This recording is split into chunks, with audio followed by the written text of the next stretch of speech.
1 Clement, sections 8 to 15. Section 8, Lessons from Nature. The ministers of the grace of God have, by the Holy Spirit, spoken of repentance, and the Lord of all things has himself declared with an oath regarding it, As I live, saith the Lord, I desire not the death of the sinner, but rather his repentance, adding, moreover, this gracious declaration, Repent, O house of Israel, of your iniquity. Say to the children of my people, though your sins reach from earth to heaven, and though they be redder than scarlet and blacker than sackcloth, yet if ye turn to me with your whole heart, and say, Father, I will listen to you, as to a holy people. And in another place he speaks thus, Wash you, and become clean, put away the wickedness of your souls from before my eyes, cease from your evil ways, and learn to do well, seek out judgment, deliver the oppressed, judge the fatherless, and plead for the widow. And come, and let us reason together. He declares, though your sins be like crimson, I will make them white as snow, though they be like scarlet, I will whiten them like wool. And if ye be willing and obey me, ye shall eat the good of the land, but if ye refuse and will not hearken to me, the sword shall devour you, for the mouth of the Lord hath spoken these things. Section 9, Examples from Noah, Abraham, and Rahab.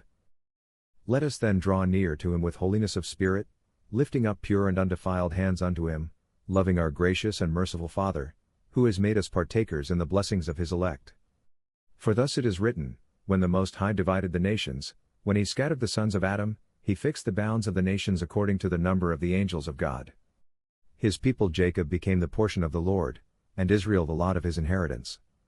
And in another place, the Scripture says, Behold, the Lord takes unto himself a nation out of the midst of the nations, as a man takes the firstfruits of his threshing floor, and from that nation shall come forth the most holy.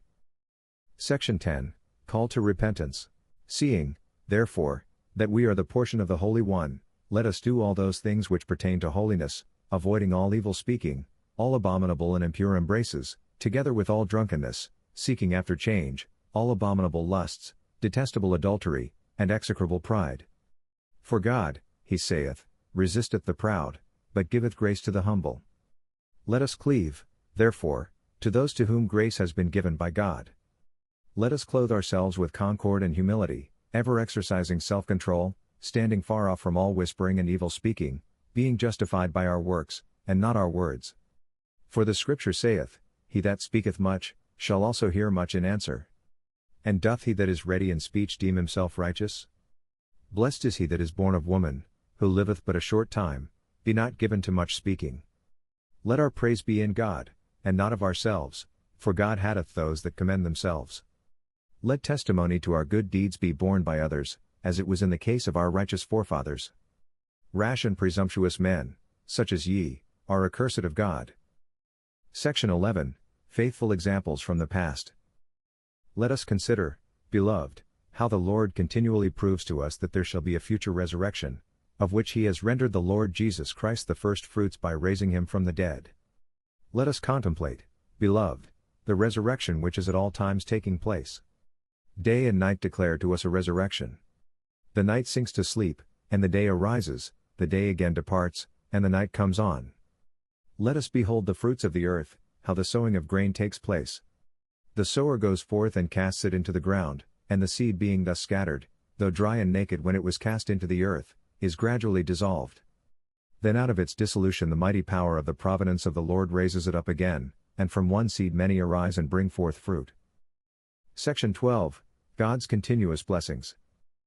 Let us consider, beloved, how the Master is continually showing to us the resurrection that is about to be, of which he has made the Lord Jesus Christ the firstfruits, by raising him from the dead. Let us behold, dear friends, the resurrection that is ever taking place. Day and night declare to us a resurrection. The night lies down, and the day arises, again, the day departs, and the night comes on. Let us mark the fruits of the earth, how the sowing of grain takes place. The sower goes forth, and casts it into the ground, and the seed being thus scattered, though dry and naked when it was cast into the earth, is gradually dissolved. Then out of its dissolution the mighty power of the providence of the Lord raises it up again, and from one seed many arise and bring forth fruit. Section 13, Further Reflections on Humility. Beloved, let us give ourselves to practices of humility. Let us meditate on the grace of God bestowed upon us in every age. Let no one among us seek to exalt himself.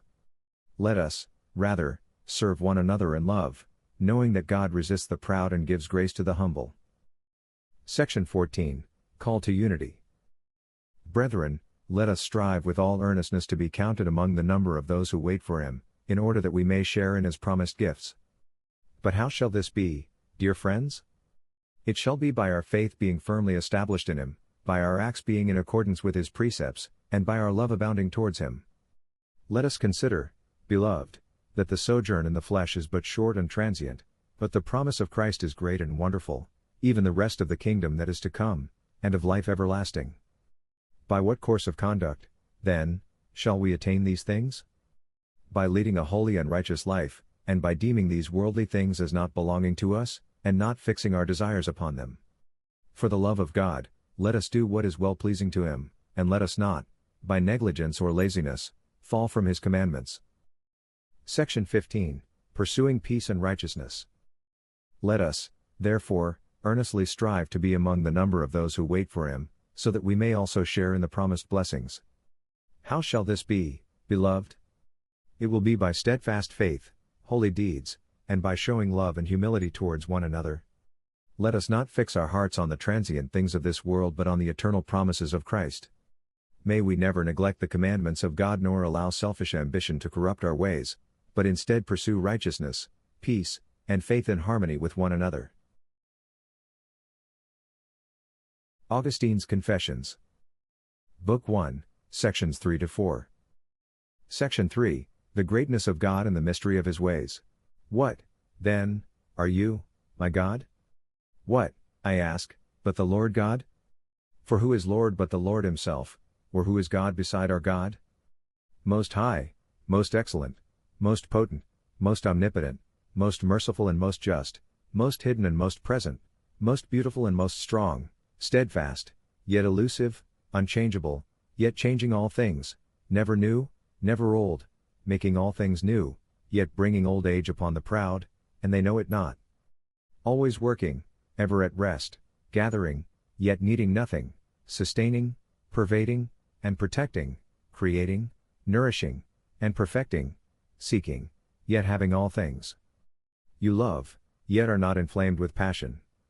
You are jealous, yet free from care, you repent, yet grieve not, you are angry, yet serene, you change your works, but not your counsel, you receive again what you find, yet have never lost, never in need, yet rejoicing in gains, never covetous, yet demanding a return for your gifts.